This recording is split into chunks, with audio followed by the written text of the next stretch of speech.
Hola, buenas tardes. Nosotros somos el equipo 4 y vamos a presentar las medidas de forma. Está integrado por Brian Carrillo, María Díaz y su servidora Jennifer Ruiz. Bueno, vamos a comenzar definiendo qué son las medidas de forma. Las medidas de forma son aquellas que nos muestran si una distribución de frecuencia va a tener características especiales, tales como es la asimetría, el nivel de concentración de datos y el nivel de apuntamiento que la clasifiquen en un tipo particular de distribución. Dentro de la forma se va a incluir la simetría o la simetría de la curva y el grado de apuntamiento o achatamiento de la curva que vamos a ver posteriormente. Estas van a ser medidas relativas, no van a ser cocientes o razones y no van a venir expresadas por ninguna unidad de medida, no van a tener ningún valor. Para esto van a existir dos tipos de medida de forma, las cuales son asimetría y kurtosis. Comenzamos con asimetría. La asimetría va a medir si la curva tiene una forma simétrica, es decir, si respecto al centro de la misma, el centro de la simetría, los segmentos de curva van a quedar a la derecha o a la izquierda o van a ser similares, siendo esta simétrica. Bueno, como decía mi compañera, los tipos de simetría vamos a tener simétrica o asimétrica. Para tener un caso simétrico tendríamos que basarnos de manera rápida con la media, moda y mediana, y a partir de eso podemos saber si es una simetría. Por ejemplo, cuando la media, mediana y moda van a ser iguales, tenemos el eje simétrico pues justo en el centro y de ahí parte la campana. Para las asimétricas, ya dependiendo de que sea mayor o que sea menor, vamos a presentar una simetría negativa o positiva. En el caso de la asimetría positiva, la mediana va a ser mayor que la media va a ser mayor que la mediana y la mediana va a ser mayor que la moda. Y en el caso de la asimetría positiva, pues va a ser el caso negativo, la asimetría negativa, perdón, va a ser el caso contrario.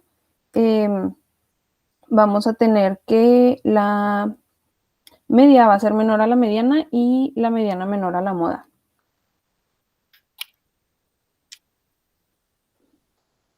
Como les decía, pues vamos a ver a partir de esto una inclinación ya sea hacia la izquierda o hacia la derecha.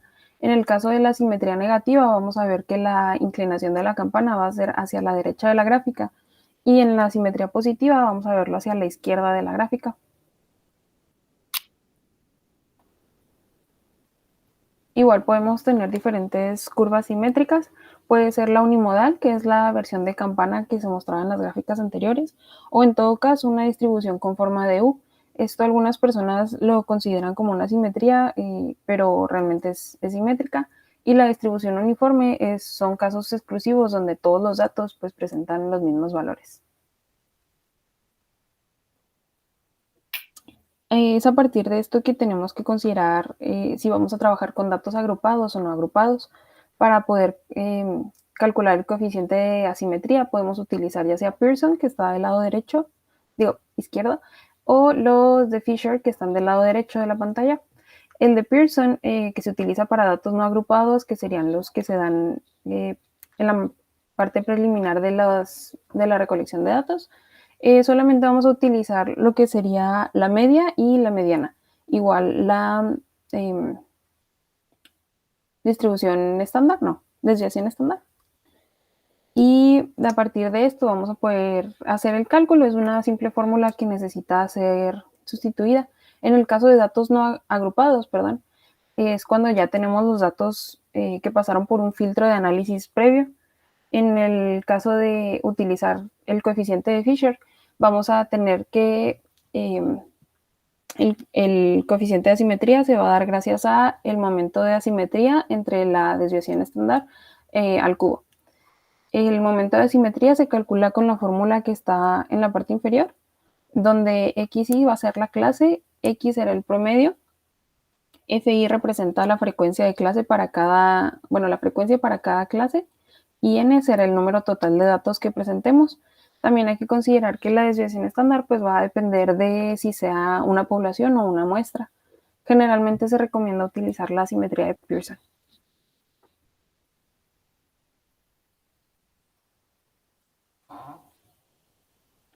Muy bien, ahora vamos a ver lo que es la kurtosis.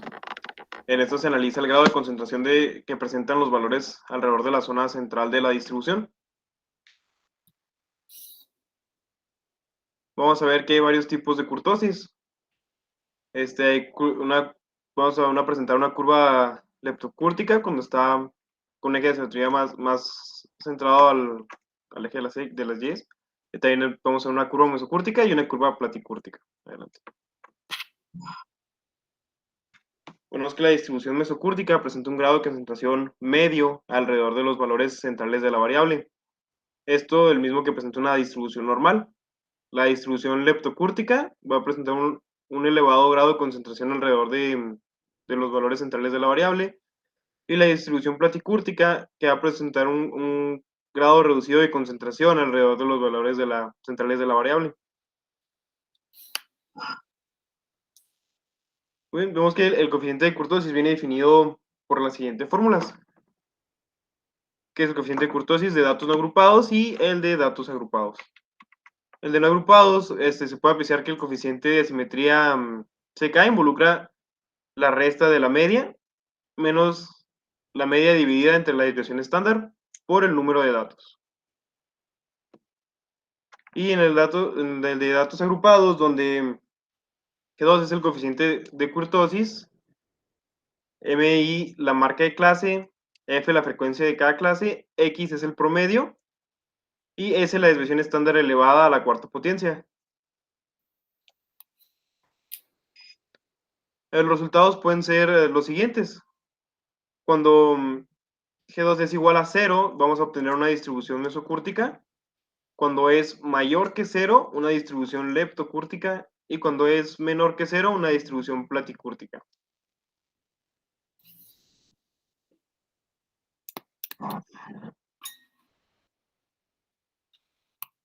Bueno, ahora vamos a hablar de un problema resuelto de asimetría de Pearson con datos no agrupados. Tenemos los siguientes datos que son 1, 4, 6, 10, 11, 11 y 13. Como podemos ver, estos datos no están agrupados, así que vamos a calcular su asimetría. El primer paso es calcular las medidas de tendencia central y de desviación estándar que ya vimos previamente con nuestros compañeros que nos expusieron, las cuales son media, mediana y desviación estándar. Obtenemos la media de estos datos, la cual es 8, la mediana, MD, la cual es 10, y la desviación estándar, la cual es 3.97. El siguiente paso simplemente va a ser sustituir en la fórmula de Pearson para así obtener nuestra simetría y obtener si es simétrica, positiva o negativa. Entonces tenemos ya nuestra fórmula.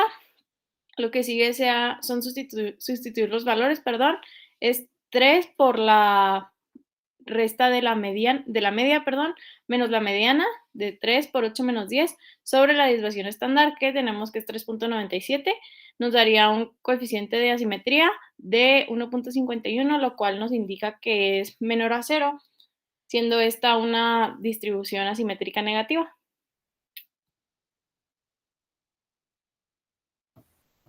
Igual, para el caso de la simetría con datos agrupados, pues en este problema ya vemos que se muestra una tabla de frecuencias.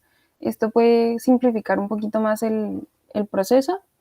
Hay que considerar que X va a representar el tipo de defecto encontrado en el vidrio de las ventanas de un edificio y cuando se multiplica por la frecuencia vamos a tener XF. Esto pues, nos ayuda para la fórmula, para simplificarlo. Y cuando calculamos la media, pues es básicamente el promedio de los datos agrupados, utilizamos la fórmula que comúnmente se utiliza. Le das a la que sí. Y vamos a obtener que la media va a tener un valor de 12. Y con esto ya podemos completar una tabla para poder obtener el coeficiente de asimetría. Tomando en cuenta que nuestro total de datos pues eran 10 y utilizando la fórmula que es del coeficiente de Fisher y considerando la desviación estándar, ya podemos obtener que el valor es mayor a 0. Estos generalmente van a ser por valores muy pequeños, a no ser de que los valores sean muy extremistas. Eso desde un principio ya se puede deducir que va a ser una simetría completa y por lo general son negativas, por lo mismo de que es un valor mayor a 0.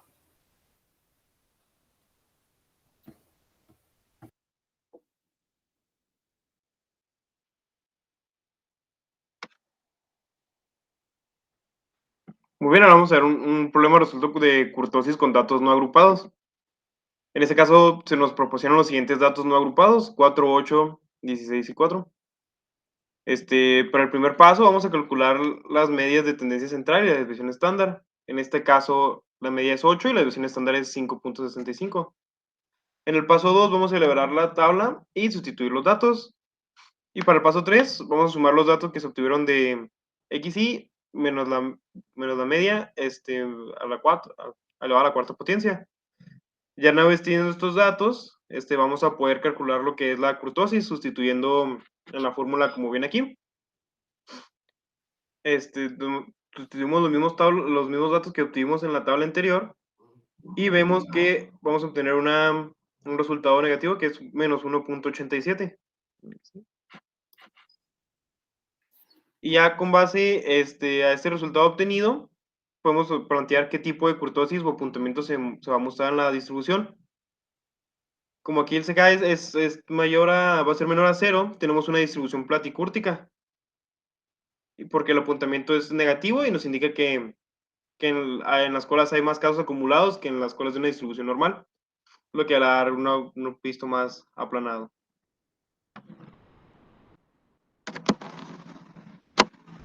Ahora vamos a tener un problema resuelto de kurtosis con datos agrupados. Bueno, vamos a realizar el cálculo utilizando la siguiente información del número de defectos en el vidrio de las ventanas de un edificio de la tabla siguiente. Aquí vamos a tener nuestros datos agrupados, nuestra frecuencia y ya nuestra total, la sumatoria obtenida abajo. X representa el tipo de defecto encontrado en el vidrio de las ventanas de un edificio. Como manera de clase no tiene un intervalo y solo es el número de X por frecuencia. Es igual al número de mol por frecuencia. Para calcular el promedio de los datos agrupados de la tabla usaremos la siguiente fórmula, que es la sumatoria de F por X igual a 1 y la media que es igual a 1 sobre N. Y tenemos que la media es de 120 entre 10, lo que es igual a una media de 12. ¿Sí? Ya con la media se puede completar la tabla para calcular el coeficiente de simetría.